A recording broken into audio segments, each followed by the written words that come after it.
In this episode of the Exploring Information Security Podcast, what if the problem is being solved by risk3sixty? Computers now have primary control of critical functions.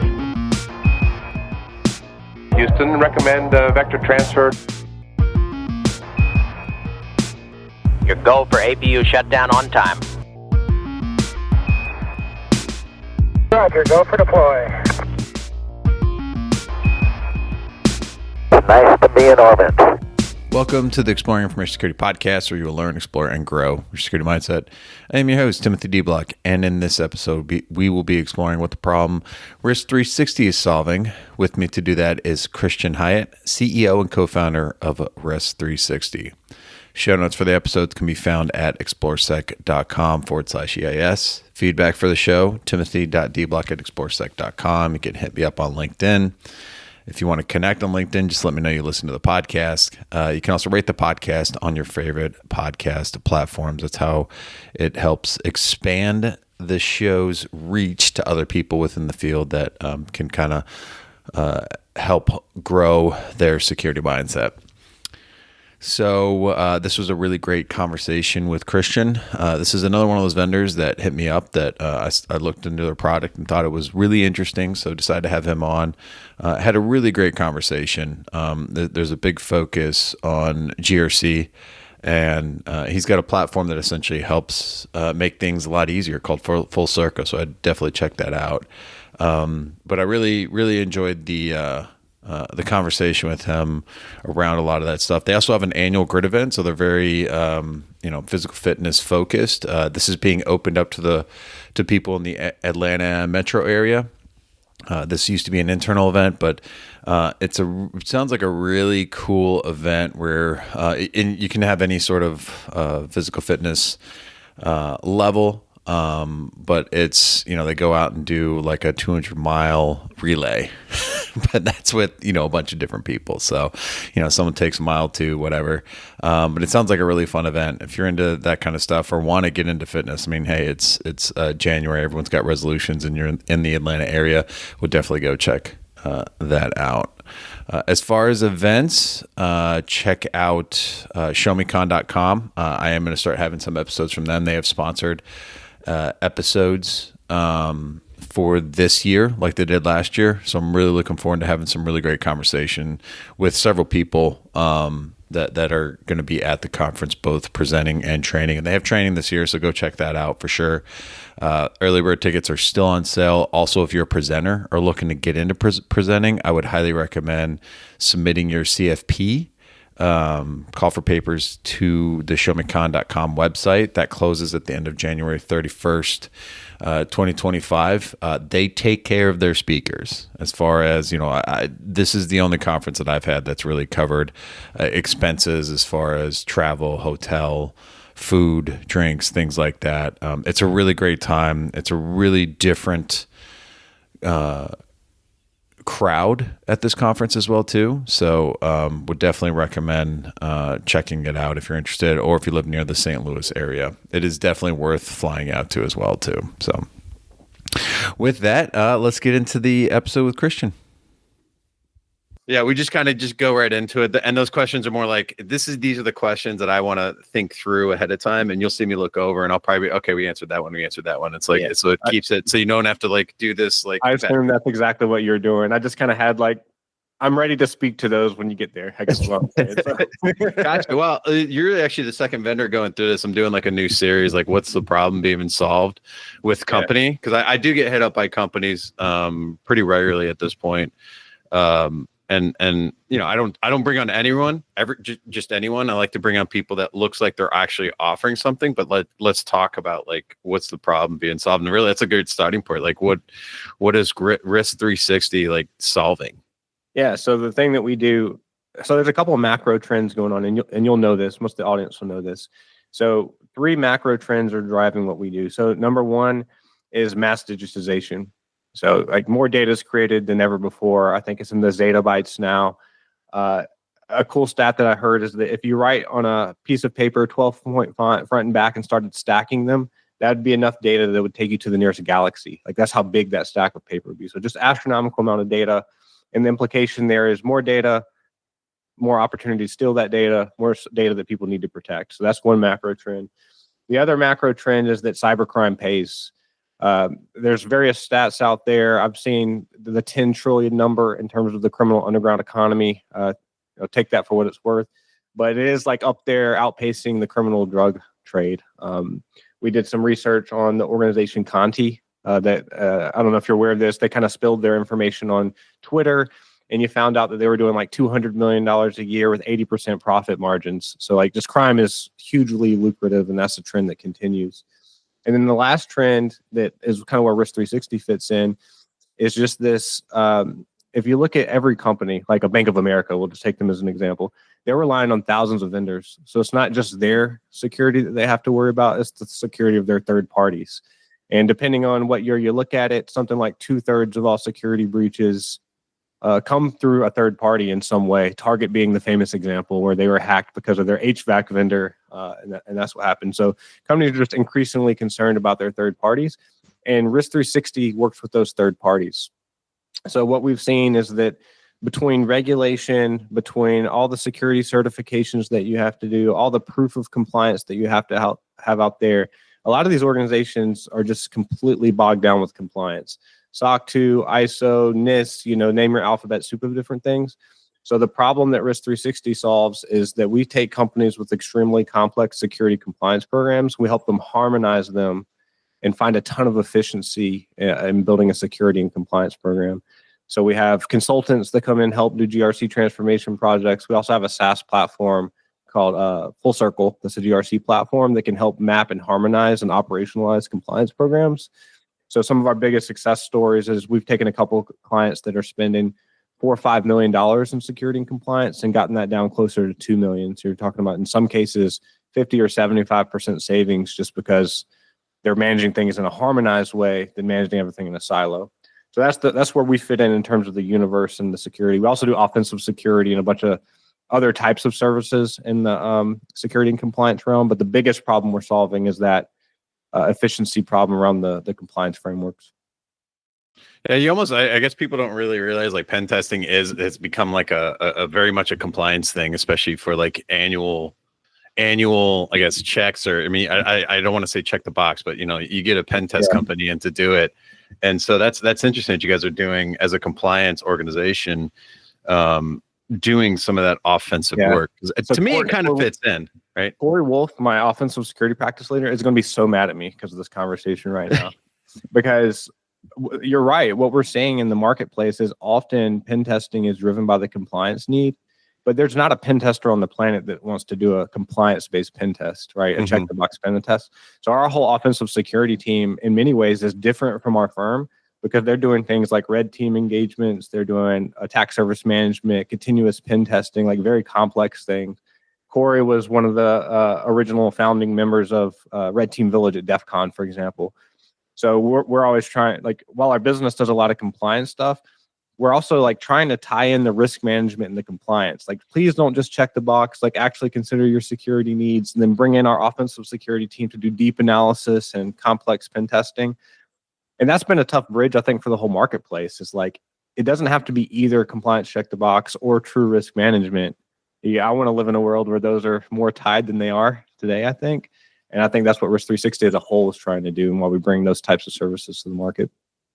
Well, and like, especially if you have good pen testers, right? That should feed the compliance thing, right? As far as like giving information, because I've had to bridge that gap before, where I had to pretty much give like almost like a technical, like technical description to GRC people, because they're not necessarily technical, right? But they can, especially for you guys, right, is they can go to the pen tester and be like, hey, does this matter? Like, explain this to me, so that then you're, like you're saying, you're not putting in check the box kind of compliance. You're actually talking about risk management, like what actually matters, and what, because you can put in certain controls and it's like, well, I can just make my way around this, or like, I can look at the gaps within that policy or that, compliance.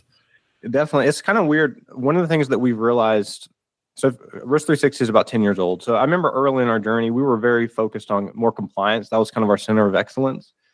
So when we would go into an organization, we would largely be working with GRC managers, directors or VPs of kind of GRC or compliance, maybe the CISO, maybe they had a reporting relationship up into the CISO, into the security organization. So it was interesting because we kind of assumed that there was a common understanding of security and compliance and how those were linked and the interest inside the organization. Like they obviously wanted to focus on risk management. That was kind of our assumption. I think what we learned along the ways is that those are very different people in an organization in terms of what they care about, the problems that they want solved, also just their understanding. So for example, when we come in and talk about a harmonized, very complex compliance program, that is one type of person with a very specific problem they're trying to solve. They are probably not experts in any way on deep offensive security, technical thinking. We're probably talking to like an AppSec engineer, maybe someone on the CISO's team that's really thinking about security architecture. And in most organizations, the thing that has surprised me is those two people who are both very important are rarely talking. You know, they're not sitting at a table talking about the compliance program and how that intersects with the security and the deep security architecture. And I think there's a marketplace gap there. So I don't know what that means, but it just came surprising to us because we thought there'd be more synergy, like it'd be a natural motion to bring in a deep technical solution with compliance. And it just really isn't the case. They might both report to the CISO, but they often are living in their own world, managing their own problems. Yeah, no, the silos is what everyone talks about, right? So yeah, that's some really interesting insight that you have. Two different groups that should be talking, especially about this. Yeah. And maybe I've been pretty fortunate to either. Well, when I started, it was three of us on a security team with like no compliance whatsoever, because compliance has really, I think, exploded over the last several years, especially around like you were talking about navigating. The government's getting more involved, both at a federal and state level. And so each state even has like different requirements that you have to adhere to. You know what? Another thing I've realized is that I call them archetypes, like security team archetypes. And you notice that like based on where an organization was born, and what I mean by born is some organizations were born in compliance. Like the first thing that they ever had to do was get a SOC 2 report or an ISO certification or whatever. So their whole way of thinking is like, how do I achieve this objective for my company? Where other organizations might be more engineering oriented, where their archetype was network engineers, AppSec engineers, and compliance was just this thing they had to do. They kind of rolled their eyes at. So they were born in this deep technical knowledge. And when you interact with those kind of companies, like it's a very different point of focus. But then when you get to a big organization who grew through M&A or either has pockets of excellence where there's different archetypes, you could have both of those archetypes that exist at one organization, and then trying to get them to both sit at a table and find common ground and accomplish a common objective is a little more nuanced and hard than you might think. So one of the things that we do is GRC program transformations. So we're like, hey, let's form an information risk council. Let's clearly articulate the business objective. Let's get everybody nested into those common objectives. So you guys are, trying to accomplish the same things. And that's been pretty successful. But again, just like one of those things that until you're in the weeds and you're like, why are they not talking? And then you realize, okay, these guys have different interests. There's a lot of nuance going on here. So what's the best way if someone brings in and starts working on the risk3sixty, like what's the best way for them to interact with you? Like, because it sounds like, again, like you've talked about, you have several different organizations that have come up differently. And I've seen the same thing as you, right? Someone's more internal audit focused and they moved over to security, and then other people are more engineering focused. But what's been like in your experience the best way for people to interact with you? Yeah, engage with you?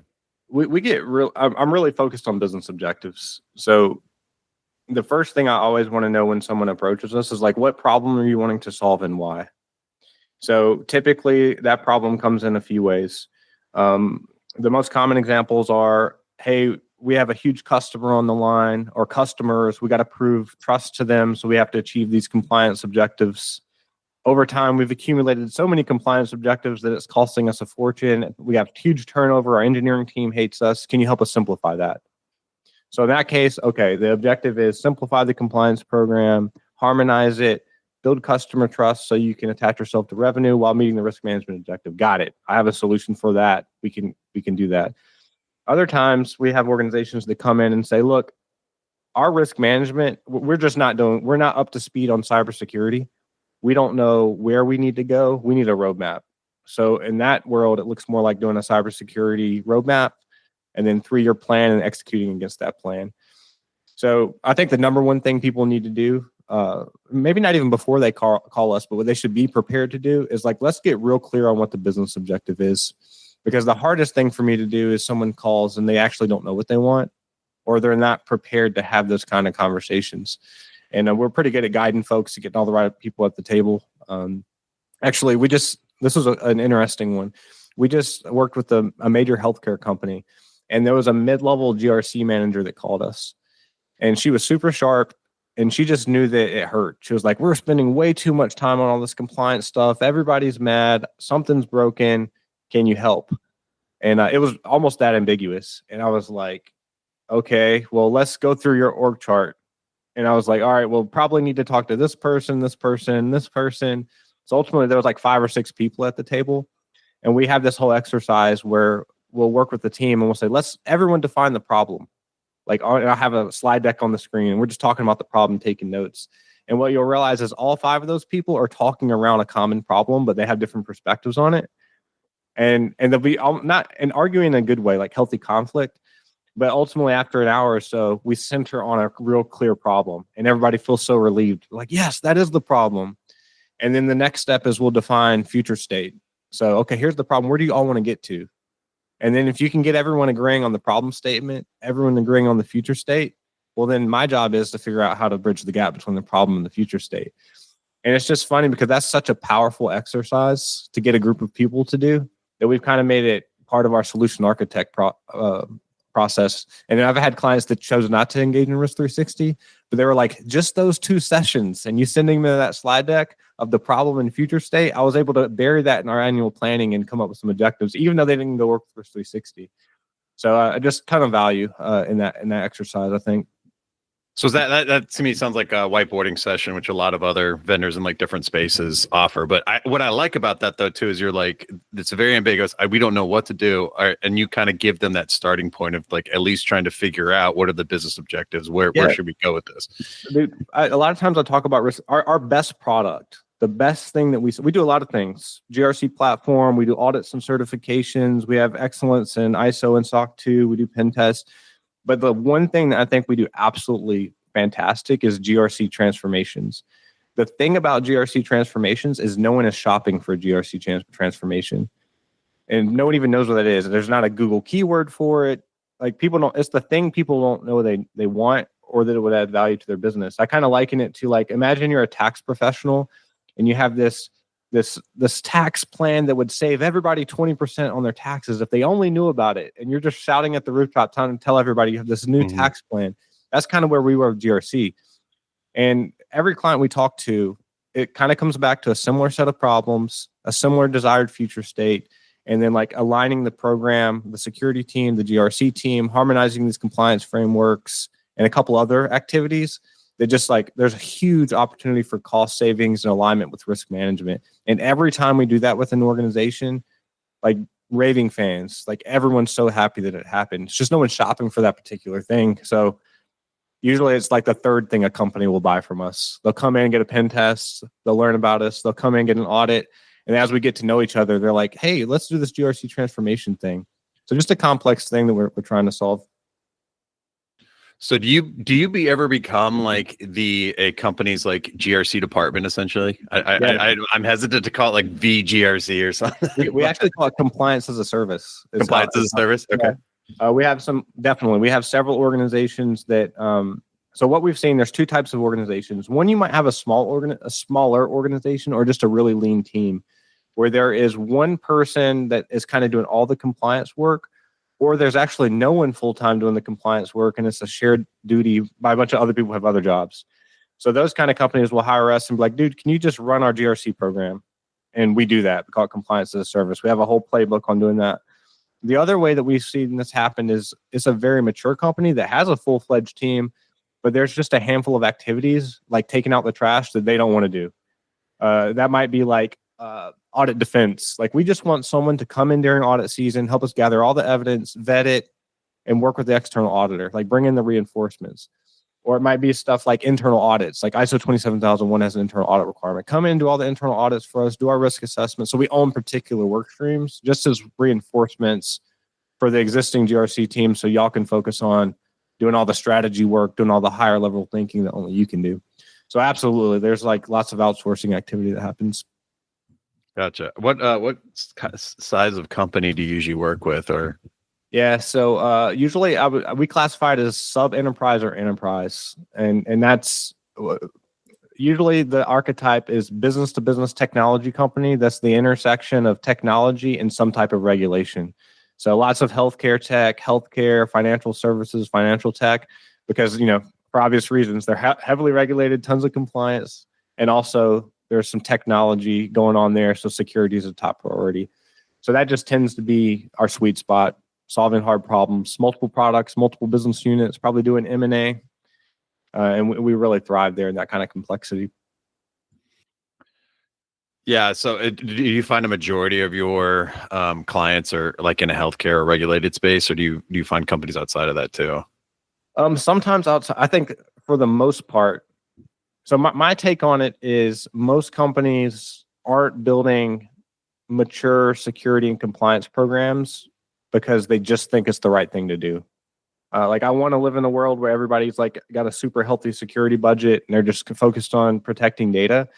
But unless there's some like acute business driver, for example, customers are on the line, it's in the contracts, they can't enter a certain industry like healthcare, they're just not doing it. So almost all of our clients are compelled to do it because the marketplace is requiring them to do it. So for example, you can't get in the healthcare space, the healthcare vertical, unless you're doing probably a lot of compliance activity like HIPAA, like HITRUST, like SOC 2. So that lends itself to them needing our services.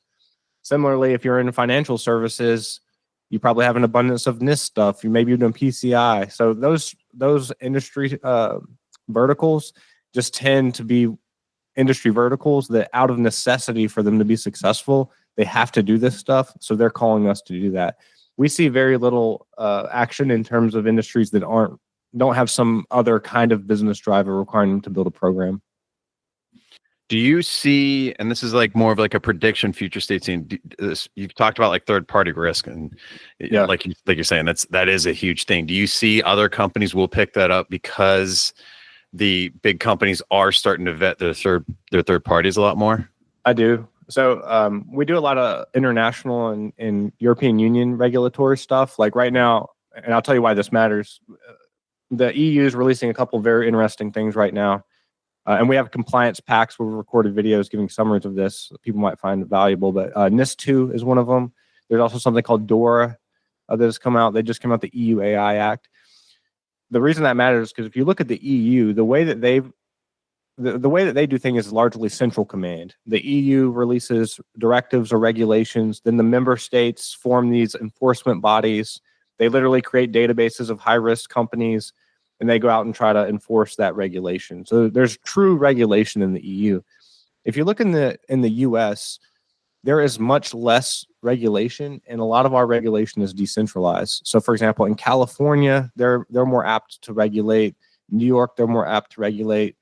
There's not too much federal, unless you're doing business with the federal government, there's not too much federal regulation. So almost all of the compliance is coming from business to business enforcement. So I'll use the Bank of America as an example. Bank of America has a very intense third-party risk management program. So if you wanted to do business with Bank of America or any healthcare company, number one, they're going to be auditing you like themselves. Their third-party risk management team is going to send you a questionnaire. They're going to be auditing you. They're going to be asking questions. They're also going to require you to, in contract, sign a bunch of stuff. Like you probably have to get security certifications. You probably have to get insurance, and you have to agree to their policy and all this stuff. So it's business to business enforcement. So back to your question, I think we're seeing all this business to business enforcement drive down to pretty small companies. I mean, you got SaaS startups these days that have to get SOC reports and do different stuff. So that's the way it's working in the US. And I think it's going to, and with CMMC coming out too, where even like these federal contractors are having to do security, it used to be a big company problem, but it's slowly trickling down to smaller and smaller businesses who have to do cybersecurity, which I think in a lot of ways is a good thing. Yep. Yep. Well, it's tough though for the small businesses, right? Because they don't have a budget, or if they do have a budget, Yeah. they've got a very tiny budget that they can put, because otherwise, they can't spend and spin up a security team, because then they'd be broke. Yeah, 100%. Like even us, like at risk3sixty, we do three certifications. We do ISO 27001, 27701, and 22301. So we have an external audit firm that we pay a ton of money to audit us, and we have to dedicate the resources to build our own program. And so we're not a huge business. So even us, we're dealing with that. I have a bunch of colleagues who have SaaS startups that there's 10 people, and to close their first contract, they had to go get a SOC 2. And it's like, how much time and resources can they realistically put towards building a cybersecurity program? Like very little. It's got to be security by design. The CTO is doing security as an additional duty. So there's like some kind of right sizing all this, where the small companies have to be able to do it, but right size it. And the big companies, they got to take it seriously and spin up whole teams.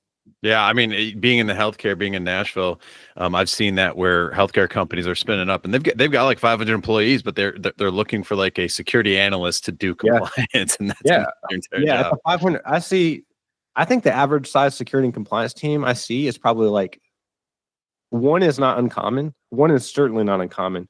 3, I'm usually coaching that person, because everyone wants a bigger team, right?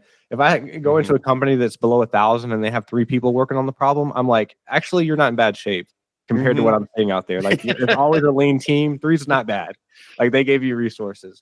Yeah. So everyone's dealing with these super lean teams, which is why I guess consulting firms like us exist out there to try to bring in the reinforcements. Well, and I feel like too, just based on what I've seen, I wonder if, and I'd love your take, is you talked about having, as a service offering. I feel like there's more and more of that popping up because of the talent. I don't know if it's a talent gap, hiring the right amount of talent. I feel like I'm seeing a lot more of that, and that's a lot easier for companies to pay for than it is to go get a full-time employee. I think so.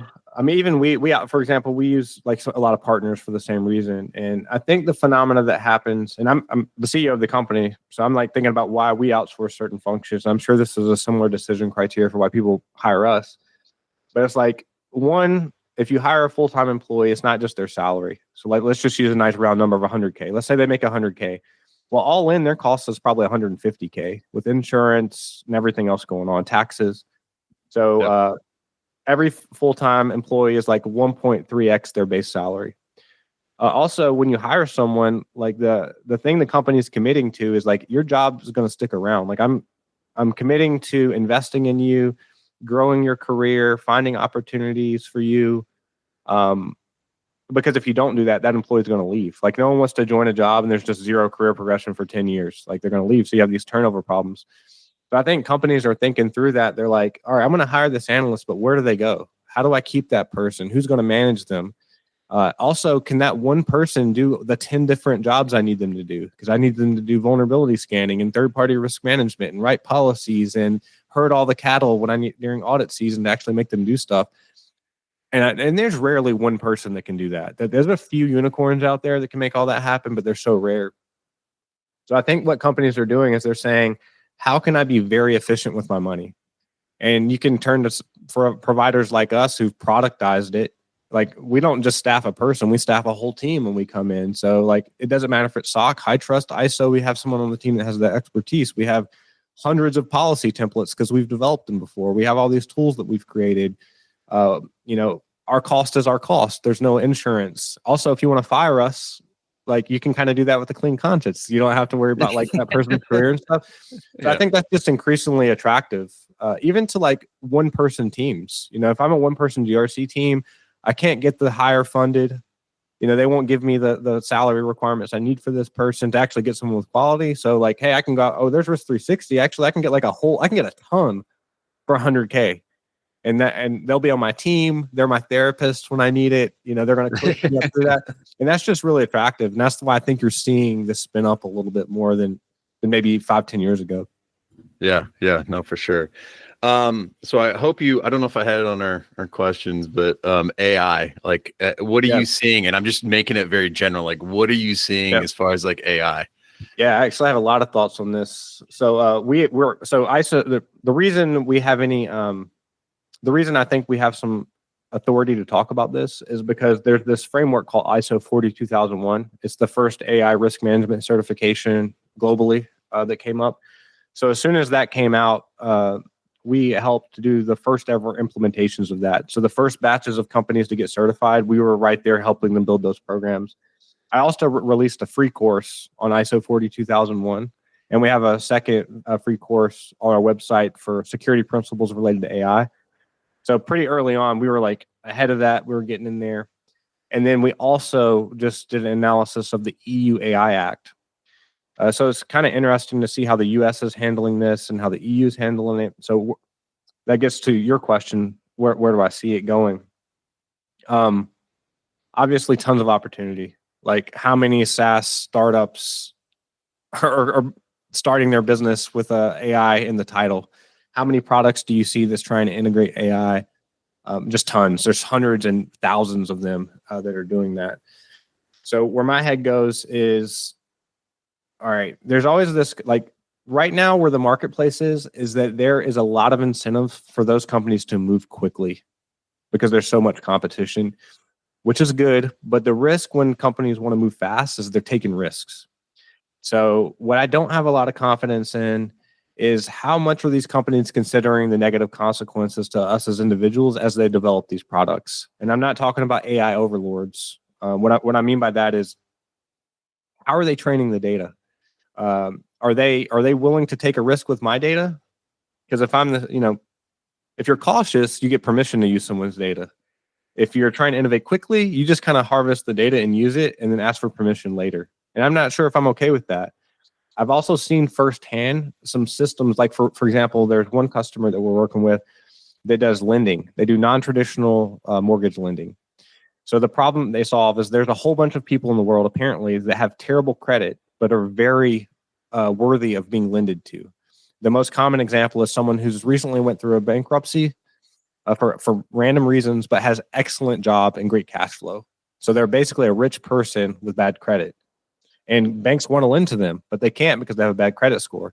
So this company uses AI to take all these data points about a person and arrive at an alternate credit score using AI. What they found was that it was actually extremely biased based on geography, based on race, based on ethnic background, and some other factors that was totally inadvertent. That they didn't mean to build that bias in to do that, but that had very real consequences for people. And their stance they took with it was wrong. And I think I agree with them because of how severe it was. So they had to, luckily this particular company was thinking about those types of risks. So they manually intervened and created some processes to adjust for that.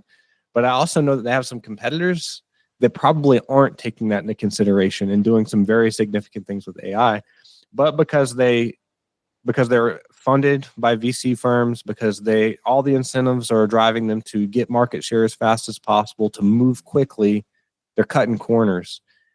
And I don't think we understand as a society what those negative consequences could be yet. We don't have the regulations in place. We don't have the business to business enforcement. Like I haven't even seen AI questionnaires come out yet. Like everyone's still asking about security and privacy. No one's building AI into their contracts yet. Well, I say no one, it's just rare. We're not, it's coming, it will come. But the innovation is moving 10 times faster than our thinking about risk management on it. And so we're going to reach a place where there's tons of consequences and we're going to have to deal with those consequences. And so that's where my head's at. And the way risk3sixty is trying to get ahead of it is for the companies that we work with. We're like, what are the 2, 3, 5 things that you can do to get ahead of that problem? Like when you're bringing a new product to market, how can we embed ourselves in the engineering team? And they can flag something and say, hold on, we're using AI to make an important decision here. Let's talk through that. Like there's a thing called an AI impact assessment, for example. So we can make some decisions to manually intervene and not get so far down the track that we're lending to only a certain type of people. So I'm looking out really carefully for those things, and we're trying to advise our customers to think about that, identify the red flags, get ahead of it a little bit, so they don't end up with a reputation harm, a year from now because they did something foolish. Yeah. I mean, from my view, it's like it just feels like people. Because that's interesting that you said from your point of view, you haven't seen anybody ask about AI, but I feel like a lot of companies don't know, are struggling to even put in their own policies in place for like how to use AI and other stuff. Exactly. Yeah, exactly. Their house isn't even clean yet. They're like, but what we're seeing, this is like really what we're seeing. So you go into a big organization, maybe if they've moved fast, they've enabled like Copilot in their Microsoft tenant. So they have people using approved GPTs and approved Copilot and Word documents and stuff. And that's fairly rare. Like most people haven't even taken that step. They certainly probably don't have like acceptable use policies. They haven't defined they haven't trained their organization on best practices to use AI. That's pretty rare. Most common what I see is that it's just the individual. Like I want some personal productivity. So I went and signed up for a free OpenAI account and I'm kind of in the shadows using it for personal productivity. Or I'm using Otter AI on my Teams calls to transcribe for me. I didn't really ask anyone for permission, but no one's stopping me from doing it. So I'm doing it. So just like shadow IT, you have like this whole shadow AI use out there. And again, that's another thing. I don't think people will understand the consequences of that yet. And there will be some at some point. So a great point you made. They haven't even got their own house in order. So asking someone else, we're just not there yet. Right. Well, and I feel like we're such a reactive society that like everyone was freaking out about it. Like, what do we do? And then it's kind of quieted down. But until like that big issue comes out of like someone leaking a bunch of information into ChatGPT is found, it's got to be found too, right? Yeah. That it won't become it's become a point of emphasis, but then there's still like all this other stuff we've got to deal with on top of it. I mean, it took us, people are just now, I think, how long did it take us to realize that like Google or YouTube were serving us content very narrowly based on our own interest? Mm-hmm. And that's I got a whole different set of problems. But now people are kind of awakened. They're like, hold on, I'm in an echo chamber here. Like, I don't know if I like that. That might be, like on the one hand, I love that I'm so entertained. Like, they did such a good job. They know exactly what I want to click. On the other hand, it's like, I kind of want the other perspectives. I don't know if this is good. Mm-hmm. But as a society, we're just now waking up to that. And that's like 2 decades old. So I feel like the AI thing, like we don't even know. Like, I don't even know what the consequences of this are. And we're going to figure it out together in 10 years, or maybe less, which is, I don't know. Maybe that's just how things work. And I'm naive and I live in a world where I wish we were proactive. Yeah. Just like you look at history, it's like we're just very practical people and we're doing the best we can. Yeah. Security is kind of like, we get called Chicken Little a lot, right? Because we're like, this guy's fine. And we kind of do it to ourselves too, where we do it on every little thing. And it's like, we really need to pick and choose and I will say too, with the AI stuff, it is like an issue, but to me, it's like we were worried about attackers using it, leveraging it. And like you mentioned it, it's a productive improvement tool. It's a souped up Wikipedia or Google search for day-to-day life as far as like getting I use it all the time. I use it for my website. I use it now for my I used to hate writing show notes. Now that's why we're transcripting this. So AI is actually listening in right now. It's going to transcript it for me. We do the same thing. Yeah, I'm going to write show notes. But what do you see as far as like, I feel like GRC is going to get impacted the most from AI as far as job roles, right? Because you can you can get done. I wrote for a small medium business at one point, because like we were talking about, they were getting pinged by their third party program for a pretty big company they worked with, and they needed even just security policies in place. It took me 2 hours. Now, I didn't just go to AI and spit it out and hand it to them. I went through and kind of adjusted it and said, here's what you need to put in place. Here's the thing, but I did all that within 2 hours. In the past, I would have taken a week, 2 weeks potentially to put all that together. So like, how do you see GRC getting impacted? Huge impact. I think the reality is we all have to reevaluate what our highest and best use is as human beings. So like at risk3sixty, we do a lot of marketing work. And to me, that's one of the most clear areas. I make a joke, like my sweet spot is moderate creativity, like a LinkedIn post, a fairly easy graphic to create. I just love that. Like a simple website, that is my sweet spot. I'm so good and so efficient at moderate levels of creativity. But AI has destroyed that. Like I never need to write like anything simple again, a blog post, a simple policy. So the way the marketing industry is pivoting is that I don't need like low-level brand creators anymore. I need strategic thinkers. So the marketing industry needs to shift what they're doing to helping companies go to market. Similarly, in the GRC space, I think if your bread and butter was technical writing, if your bread and butter was user access reviews, just low level creativity, task level stuff, we're all going to be challenged with leveling up. So leveling up in my mind for the GRC professional looks like, how well can you navigate organizational change and influence? How well can you understand the business problems and position GRC to really solve a business problem? How well can you select a great vendor that will help you accomplish an important mission? How well can you evaluate technology that's going to give your team the next level up? So if you're a low-level GRC analyst and your sweet spot, like mine was just low-level creativity, you got to level up. To your policy example, there was a time where risk3sixty made money off creating technical writing, creating policies for organizations. I mean, I haven't had someone in years come ask us to just write a policy, because why would you? You could download one off the internet, or you could just get Chat GPT to create you a shell and then edit it from there. So like that's an immediate impact. So I think we all just have to think about that. No matter what your professional career is like, how can you level up your game and do the strategic thinking, not the low level task stuff? And AI is prime culprit in terms of why we need to do that. Gotcha. Okay. So how do you measure the success or effectiveness of risk3sixty in an organization? How well did we help them accomplish the business objective? So there's a few things that, and that translates to a couple different things. Number one, I mentioned earlier, there's a couple reasons they might bring us in. Number one is they probably want to reduce costs, especially right now. A few years ago, maybe that wasn't as big of a priority, but in today's environment where everyone's trying to get lean, where the economy is, everyone's looking to do more with less. So if you have a really complex compliance program, let's say you're doing PCI, SOC 2, ISO, you got 1,000 controls. Well, how can we get that 1,000 controls down to 300, cut your audit fees in half, help your team spend 40 hours collecting evidence instead of 400 hours collecting evidence, redeploy those resources to something good? So we closely track return on investment. The example I gave earlier is we have a client called CSG. We actually did a case study with them. We saved them like $1.5 million all in on their compliance. And then we helped them operationalize it through Full Circle. So like that was a mandate. Like we came in, we made the commitment to reduce that, get efficient, and we did it. So cost reduction is one. The other one is customer trust. Like we have tons of clients that call us because there is a contract on the line. They have committed to get ISO or SOC 2 certification in X timeline. Huge contract on the line. We got to get to work. So you need ISO certification by end of year. We're going to make that happen. You're going to close your $250,000 deal. Let's go. So that's a pretty easy ROI for us. So those two are simple. The more difficult one is when companies come in with true risk management goals and proving out true risk management.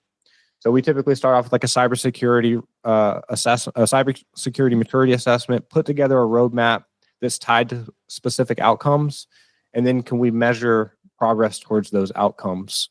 And I think that's a really good way to do it, and to measure risk management, like a true risk reduction. But that's always more difficult because measuring risk reduction is difficult just inherently.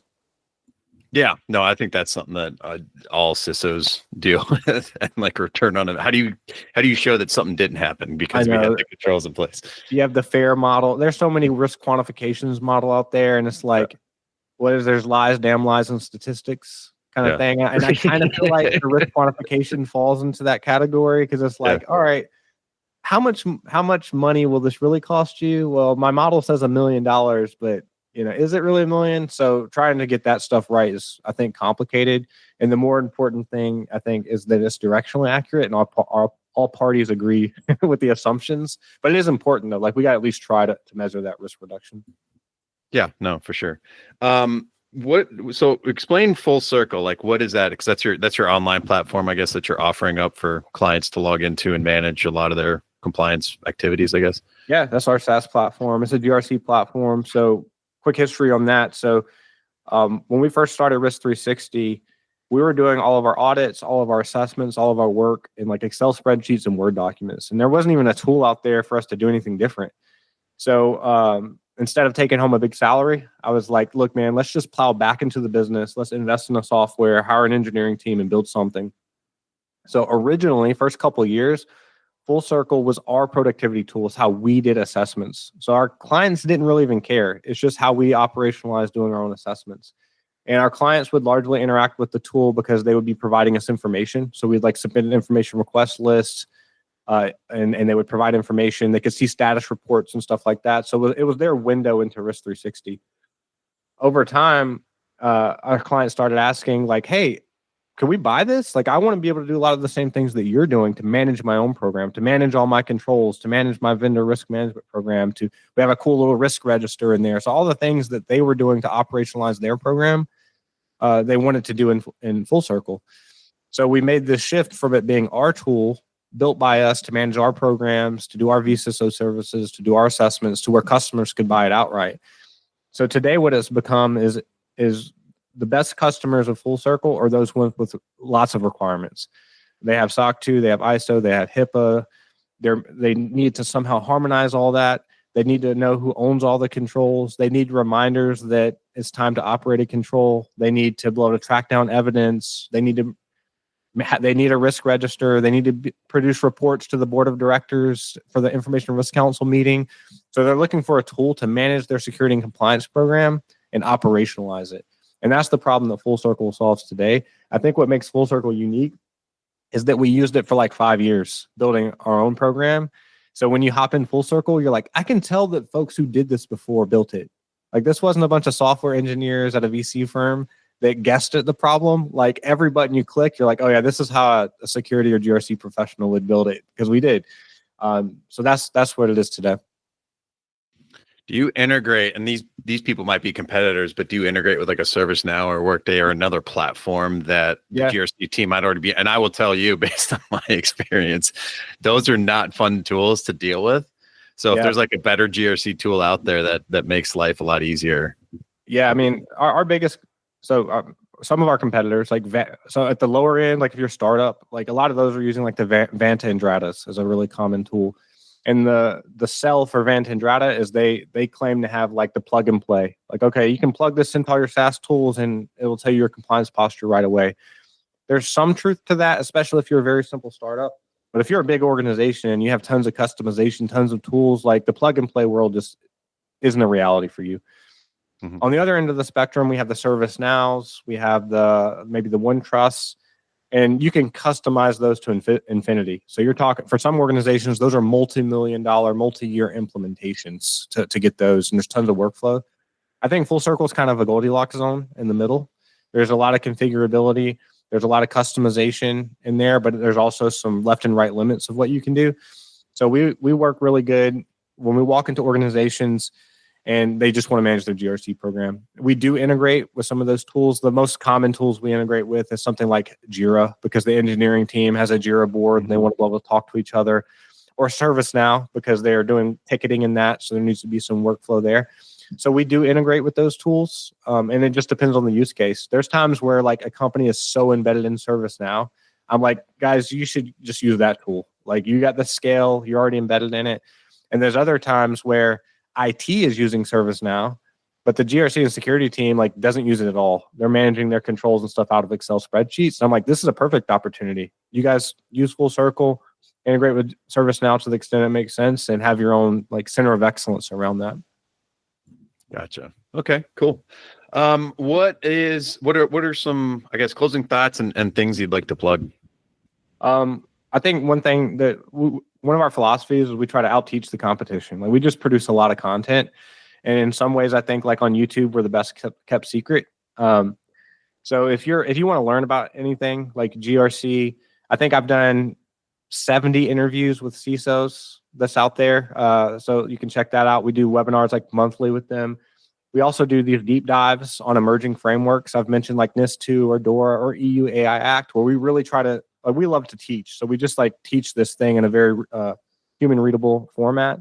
We have a whole course on ISO 27001 and SOC 2 where we break that down. So if you're just looking for some good learning, I would say visit our website, go to our resource center. Everything's free. And go check out our videos and stuff. I think there's a ton of value there. Check out our platform, Full Circle. Again, I think it's another one of those best kept secrets. And the last thing I want to plug is for the last 6 years, we've done this thing called the annual grid event, risk3sixty's annual grid event. We do it's historically been our team only, where we get our whole team together and we do something hard. We did a 100-mile relay race one year. We've done 2 200-mile relay races. We did a hike up Stone Mountain here in Atlanta. We did a Spartan race one year. In 2025, we're opening it up to the world. So we're going to have an annual grid event. We got the folks who are helping planning other event races, helping plan ours. It's going to be like a security community thing. So just be on the lookout for the Risk3sixty annual grid event somewhere in Metro Atlanta. And we'll be plugging that soon. I hope it's a lot of fun. That sounds like a lot of fun.